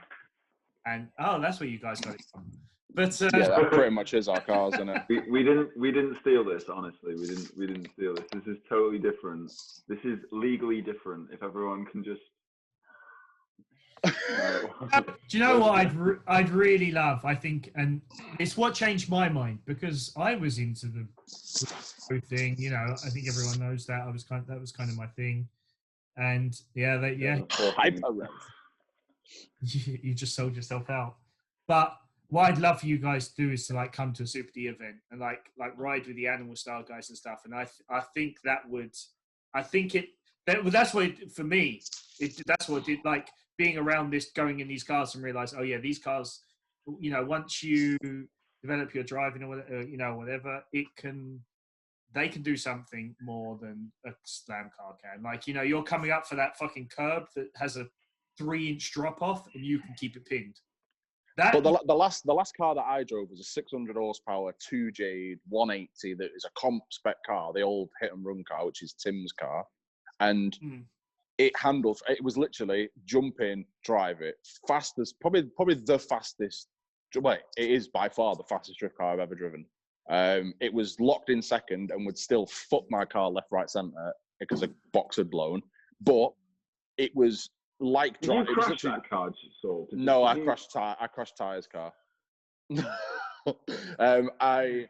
a cunt.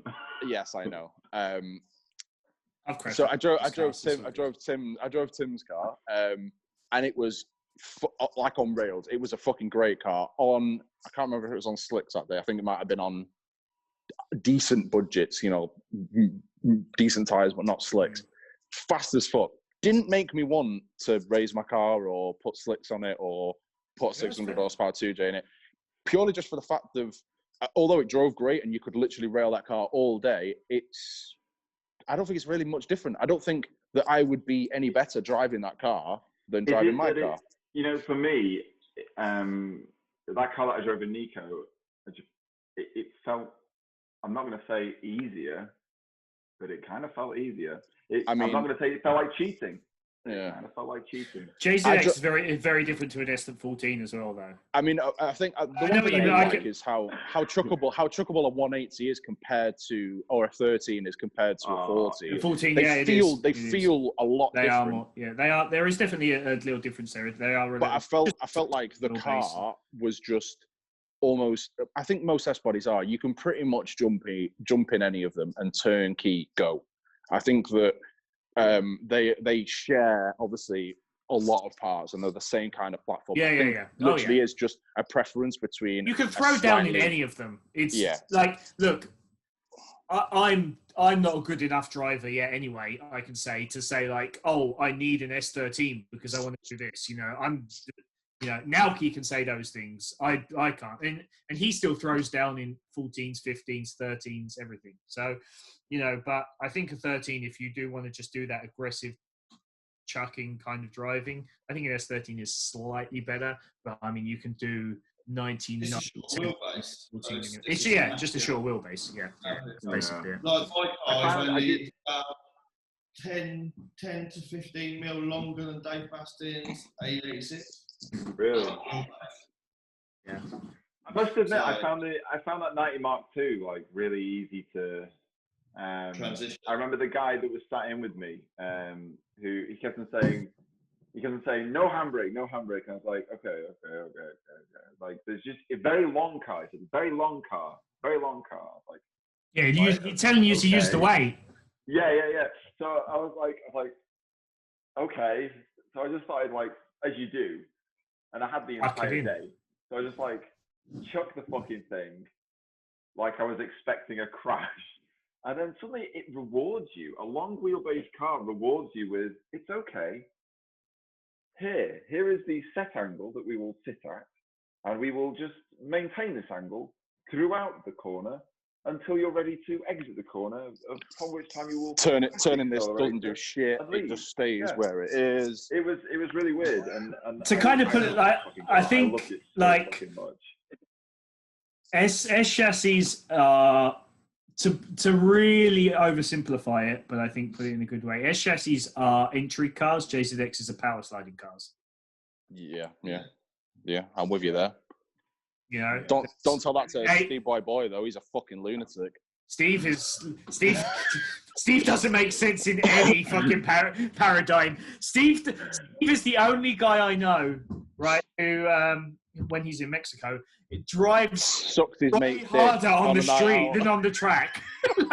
like you see Steve on the track and you're like, but I saw you on a roundabout last night, and you were like, no, where you see Steve on a fucking motorway slip road doing like 140 just clicking up into fourth. You know, the best. I miss the Snapchats from Steve. I miss the Snapchats of him like. Oh, do you? And then it just go down to his speedo on his JZX, and it's just off the clock, and he's just cruising down the motorway. It just give a fuck, just as fast as he fucking can.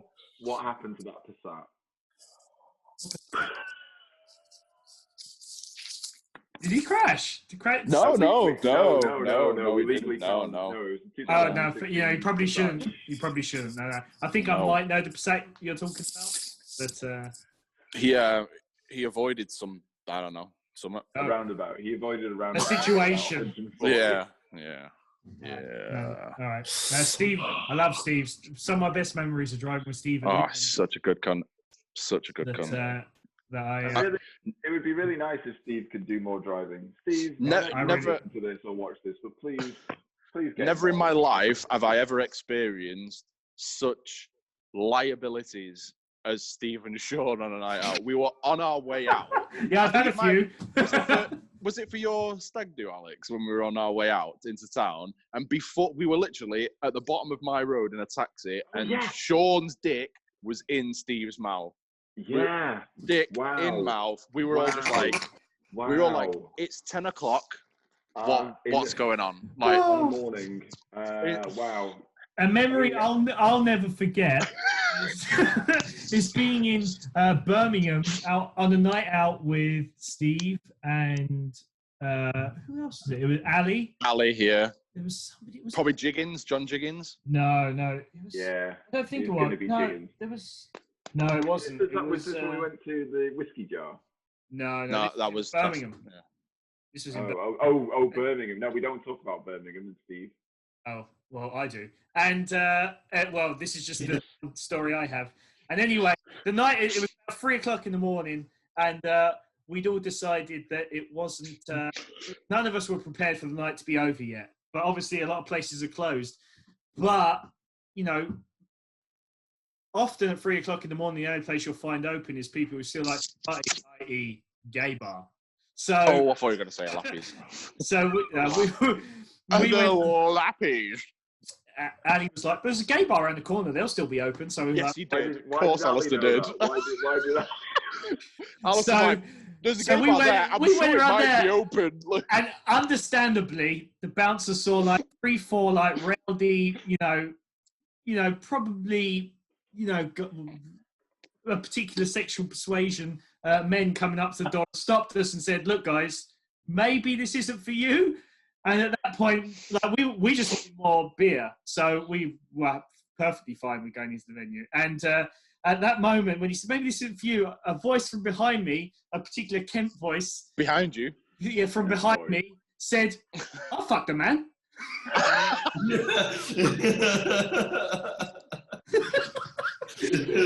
And it was a Kent voice from behind says, "I fuck the man."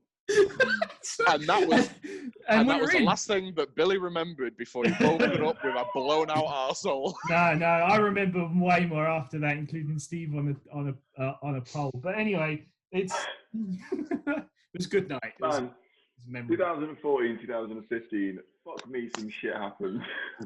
I don't remember most of it. Yes. Oh, I feel like me. it was a hilarious time. You had another question there, Alex. Just before I went to pee, you were going to ask me something else. Oh, I mean, I've opened my phone upside down. 1 second. Jack Daniels. Okay. I'll say to Haraguchi. Yes, UK Jameson. track sucks dick. Can you please fucking sort out Super D Cup in the UK for fuck's sake, Billy? It's not going to happen. Never going to happen. Well, nothing's going to happen for a couple months. UK Super D. UK Super D. Just please make it. Do it, Billy. Do it in Ireland. They're much more open to you doing probably shit over there because the track owners aren't fucking wank stains. Hey, you'd be surprised. There's a big swimming pool on Delrio. Well, no, not Mondello. There's umpteen probably tracks. I've spoken to Mondello already. Actually, Mondello might be a bit cost prohibitive. Yeah, but fucking open that shit up. We'll come over. Hopefully have a car finished. Hopefully Dan's finished welding. Alex is up. Let's have a good time. I want to do it. Driftland is just Driftland doesn't get me excited anymore. It's Driftland. Second cut through.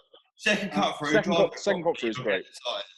I wish they'd made it a little. I wish they'd made that drift track a little bit better for drifting.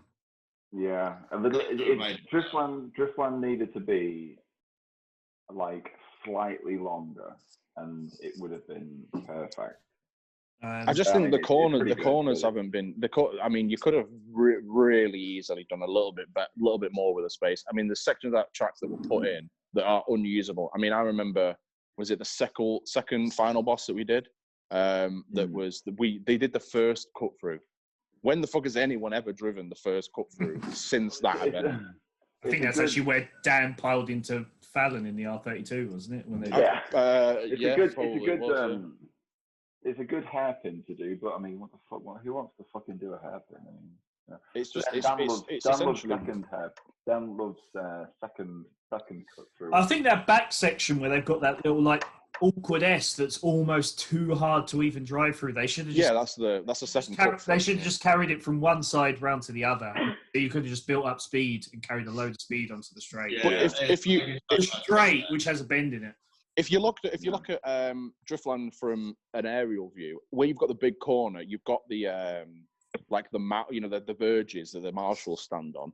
If they had literally just replicated that on the other side, where you've got the back S's that no one drives, you could have had umpteen different layouts to have that, have at that place. You could literally have, basically an oval with just a load of cut throughs and just slight different angles that you can take things out, and then you just cone sections off and say, this is the way we're going this time. That's it. It's not that difficult to have. I mean, a flat piece, we all know what you can do with a flat piece of fucking tarmac. You can do whatever you want. The closest you get to just a flat piece of tarmac, the better. The whole first season of Super D Cup was on a skip. Skip on. That we coned out. It was. But I mean, I would like to do a Super D Cup style. I've been thinking about it for a long time, doing it in the UK or Ireland or something like that. Well, for a start, I'm probably glad I didn't book anything up now, considering the current pandemic we're in. Yes. Well, yes, there is that. But once hopefully things go back to normal, my genuine concern is if I'll get the numbers for it. That's my concern. 100% you will. Would you need? 50, 60 people? Yeah, probably. Easy. Yeah, we do it. I could give you 50 names. Are you 50 people, Alex? No, but you could do an invite-only event and still fill those spaces. Yeah, the thing is, it's like STL and the events that, like Final Boss STL, it was full of people who were, they've not sold their cars, they've not sold up, they're still there, they're basically waiting for something like this to come up, and the sooner the better, because there's a lot of people who happily come out of retirement to do something like this. So I genuinely think that a UK Super D Cup would be very successful, to say the least. I mean, our calendar going into 2019 was literally just going to be next level. That's the only thing we were really that interested in doing. That was it. Any of us. And that was fucking 1,200 miles away. Yeah, bear in mind that the next level was, it's been officially cancelled, sadly, at this point. It may come back into the calendar. I don't know, but it's far enough away that there is a possibility. But with most things being postponed till September, it's not looking likely.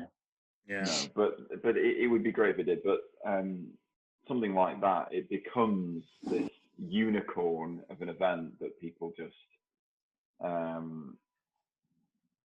hook or by crook, get.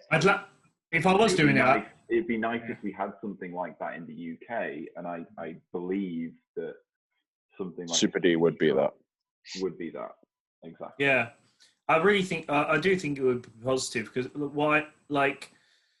the judging element is, and actually something I didn't speak about earlier on was I spoke about the Super D Cup format, and what I didn't talk about was how we qualify, which is it's an open qualifying. It's literally we have our judges. Yeah, it's that we have our judges. Say again, Dannny. Say again. That's the best bit about the Super D. Yeah, exactly. Yeah. So because I realised long ago that the most boring part of a competition for spectators and drivers was the qualifying, where you've just got one car running. You've got one car running. If you've got 60 other entrants, that's 59 cars that just sat doing nothing. So with Super D Cup, we have an open qualifying where it's like a practice day. That's how qualifying works. It's just everybody runs. You go out there. We brief everyone in the morning. We say what the judges are going to be looking for, and the judges just sit at the side of the track for the entire morning or however long the qualifying is. Just single runs? Sorry? No. It's like a practice day. You go out, you do what you want, but the more badass shit, this is what we tell them. So I tell them the higher your score. That is the way to do it. That is absolutely the way to. So you can go if you want to go out and. It's so unusual. So if you just want to go and do a single run, fair enough. But if you're going to get up in a train and you're all laying it down, you've got more chance of getting through to the top 16. Do you have in that instance? Do you give them a layout? Do you say this is what we want you on this circuit, or do you just let them go free reign, find your shit, let's see? No. We have a driver's briefing in the morning, and the judges will tell them kind of what they're looking for. But we don't even really tell them a line. Yeah, that's right. Yeah, we lay the track out. Yeah. So there's a line that will work. Yeah. It's not like, you can put your car anywhere and it might be all right. There's a line that will work on this track. You go out there, you rip it up, you push hard, and see if you can find it. Because I feel like that sometimes is a bit lost in competition driving over here. I know that there's a point where the judges have to say, this is what you have to do, this is what you have to hit, and it is almost like a sequence of things that you need to do. But running consistent outside clips on a corner that doesn't naturally want an outside clip, it almost doesn't flow it right. Well, they did this with Teesside over and over again. It's like they would run Teesside different ways, and they'd be like, "Oh, it's a new layout." You're like, "It's not a fucking new layout. It's the same track, but with different clipping points." And because I was a fucking retard, I would constantly do the wrong clips, because they change it every 5 minutes to be like, "Oh yeah, but there's a new clip now that's on the inside." Like, the track doesn't naturally want you to hit that clip. Yeah. So why make it? Like, I'm doing a shit line, but then you start sounding like Mitto. Hey Mitto. He'll be watching. Are they his glasses? Yeah. Oh, sorry. Okay. God, I've just realised that's a fucking now then reference, isn't it? Jesus Christ, that's a fucking Jimmy Savile reference. Now then. I won't ever do that again. How's about that then? I won't ever do that again. Jimmy set it up so I could milk a cow blindfolded. Jesus Christ. He's from your end of the country, boys. No. Stop. I'm not making any. Please. I'm not making any similarities. No. But exactly that. It's that a track would be, oh, we've done this, we've changed this. You've literally just you've tried to make a track feel unnatural, and it would then be quite frustrating. So, but yeah, exactly that. And you can see that. You can see that in the way the cars move. You can watch that. You know, you can see the car. It doesn't want to be that way, and all just so you can try and put a spoiler over the wall. I've often said, Mayhem is like, so many people think it's about the wall. Mayhem would be awesome if the wall wasn't there. Yeah. Yeah. It's just a part of it. The wall is a byproduct of Mayhem. Yeah. Yeah, but the wall makes Mayhem like a bit more dangerous. Precision, but it makes the precision that much more intense when you see videos of people sort of for sure, like actually on it, like scraping along it. It's just fantastic. But anyway, if you know how to lay out a track, then you don't even really need to tell people this is how you have to run it. There should be a good way to naturally, should naturally be able. Yeah, but then you're right, because nobody told anyone how to run Mayhem. No. Mayhem just got run the way Mayhem runs. Mayhem's a go-kart track. Exactly that. That's another thing as well. We in the UK, I remember having this conversation with Matthew, Mito, recently about Me Too, #MeToo. We were talking about how many tracks there were in the UK, and we worked out that there was something like 180 go-kart tracks that could like accommodate drifting, and there was something like 240 normal tracks that could in the UK that could accommodate drifting.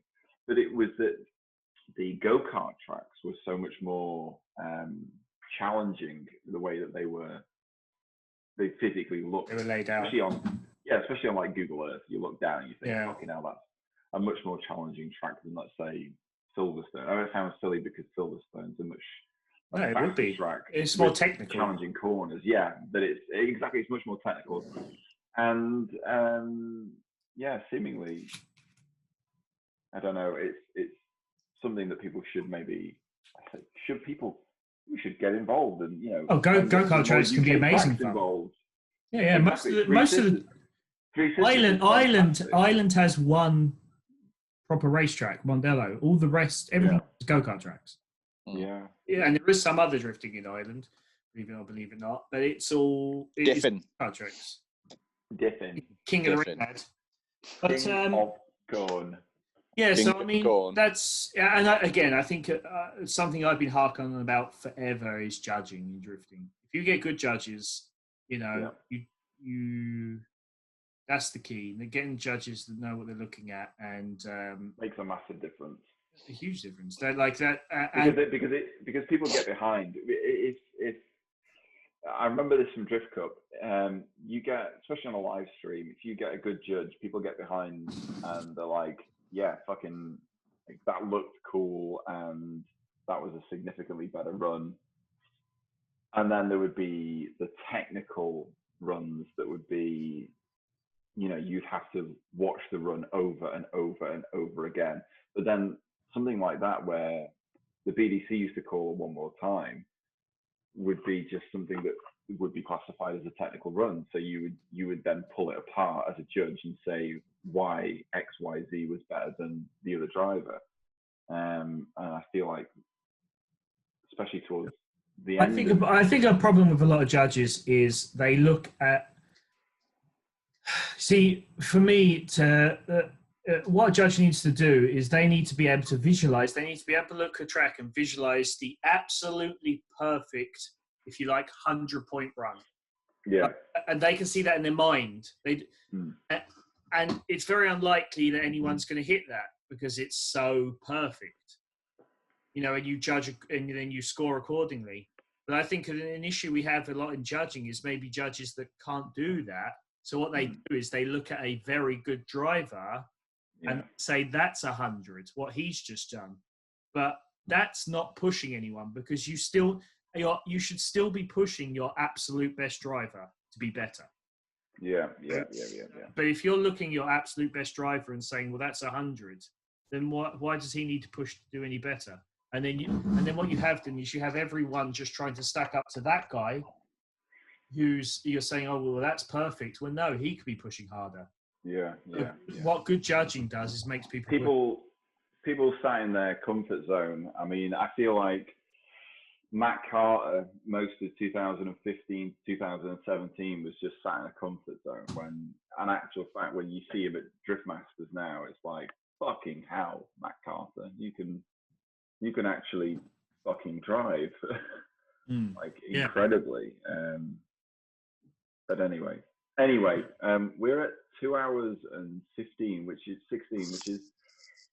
potentially the longest podcast we've ever done. Yes, awesome. Well, other than the one that we did twice, technically, because we recorded it without pressing record. No, that was people Ali. want content. Yeah, I know. In this day and age, it was STL days. Let's blame Alistair. Oh no, it was funny. It was. What are your guys' plans for when drifting actually reignites? Fucking finish my car. Just drive. Just drive. But I've seen talk of BDC and Drift Cup, and who's doing what? So Dannny's doing BDC, he's doing Pro-Am class. Dannny, you will be able to fill me in with that. What's the actual plan for this year? Is there even a first round announced at this point? Yeah, the first round's been moved to September. Yeah. Fuck off. For real? Yeah. September? Yeah, they rebooked it at Three Sisters for September. Winter season. Three Sisters is fucking good though, man. It is good in the wet, to be fair. Track, actually. It's good in the wet. It's fucking shit in the wet. It's been have you driven it since it's been resurfaced? Yeah. It's big time now. It's been resurfaced. It's a lot of grip. A lot of grip. They've used genuine tarmac, like real tarmac from like a real place, not like some dude who knocks on your door at 3 o'clock in the morning and asks to get your driveway tarmac. Funny. That's racist. Racist. That's racist. Racist. Dan or Jan is doing Drift Cup with 1 million brake horsepower again, isn't he? Yeah. Because in spite of everything, he's decided that like building a BDC car to do Drift Cup would be just ridiculous. SR24. SR24. I'd be doing a fucking 1J before I did an SR24. That's a fucking bit. That's mental. Drift Cup's never been won with more than like 350 horsepower. Every single person that's won. Low powered. Yeah, low powered. Well, as I just watched a documentary today on the Le Mans 24 Hour, and as they say, to finish first, you must first finish. Must first finish. Oh, yes. Yeah, there is that. Yeah, there is that. Yeah, I never got started. Just saying. No, you never got started. I'm sure, Saul, you have the intentions of doing some drifting soon. One day, I've been toying with the idea of doing a competition at some point. I want to do one round at Teesside. I know Drift Cup has an unseeded thingy, but the likelihood of getting into it will be nigh on impossible. So I was considering doing RDC. I don't even know what the requirements are. I don't know if the car's old enough or not, because it is the retro drift challenge. So I do want to do it because I think it'd just be fun. I like Teesside. I think it's a good track to think on. But if I'm not better than anybody, I'm not going to be bothered. I'm not going to be asked if someone's well faster than me or if I can't follow a qualifying line. It's just one of those things I want to do so I can say I've done it, I've tried it, don't really care about it. Let me drive my friends again. Yeah, that's all I'm about. I would personally say there's no point doing it then. If there's no point doing a competition, I want to do well. I probably won't. No, my problem is if I wanted to be better than somebody, I just go and punch them in the fucking face. Hey, Dannny, just Google Saule Delrio. Just Google Saule Delrio real quick. Don't bother. Don't waste your time. It's nothing interesting. But there's no point doing a competition if you're not going to fucking try and do that. No, I want to do it. I'm not going to not try. I just don't. Shut up, Saul. When Saul applies himself, he becomes headline news and in the MEN for like doing stuff for his country. But if he applied himself with drifting, that would be great. Google him. Google Saule Delrio right now. No, don't nobody do that. Nobody do that. It's just shit cars. That's it. What are you doing, Alex? What am I doing? I'm waiting for Dan Joyce to finish. Do something. Hating my car. Yeah. There might be a while. I've seen the holes. You should send all the pictures to Billy that Dan's been hatefully sending you. Like, look at this shit. Look at this. Look at this. It's so bad. It's so bad. It's honestly, Billy, you would look at it and go, "Why don't you just get a new shell?" Yeah. No, I already have, and that's the pictures that Dan has just posted publicly. I'm so the problem is I'm so sentimental. Emotional. Hey, listen, I know the feeling because I bought my R32 shell back. It's the same one. Yeah. The same car. Yeah. Is it the same shell? Yeah. I broke it, and then I bought it, and I sold the shell and everything, and then I bought it back for more than I sold it for.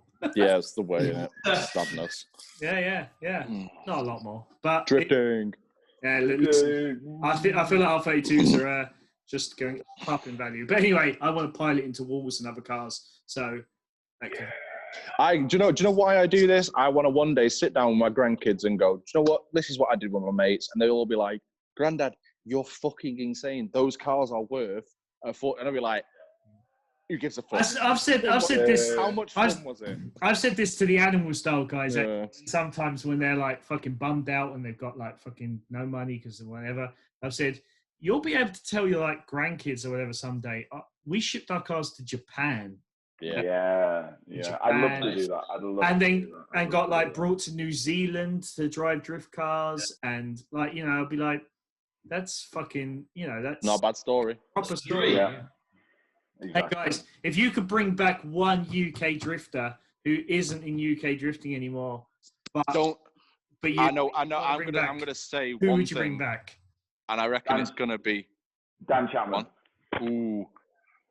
Dan Chapman. Even though Billy Sutton didn't initially get on with Dan Chapman, and I say initially, didn't I?